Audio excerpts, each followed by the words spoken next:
voilà, on est en baisse sur la région, l'agglomération toulousaine de 36% en termes de nombre de réservations réalisées par les promoteurs. Après un quatrième trimestre 2008 particulièrement difficile, les programmes immobiliers peinent à trouver des acquéreurs. Le délai d'écoulement avoisine 2 ans. Résultat, les promoteurs ont ralenti leur cadence. L'offre commerciale au 31 décembre 2008 était en baisse de 13%, un peu moins de 4500 lots à pourvoir. La crise bancaire touche de plein fouet le secteur immobilier. En 2008, une autre crise est passée par là. La flambée du baril de pétrole a largement influencé les achats.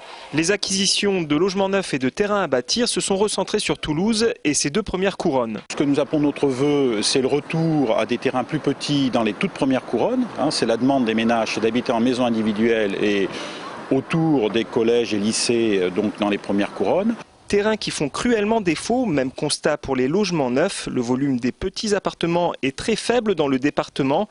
Une offre qu'il faudrait accroître, selon la présidente de l'Observeur, pour amortir la crise. Donc on a toute une population aujourd'hui, dans la population française, qui sont à la recherche de logements de studio, de pièces, et qui n'ont pas les moyens d'investir la somme de 180 ou 190 000 ou de 100 000 nécessaires à l'acquisition d'un 3 pièces. En 2009, les professionnels de l'immobilier espèrent ramener des acquéreurs dans leur giron grâce à certaines mesures gouvernementales, notamment le doublement du prêt à taux zéro.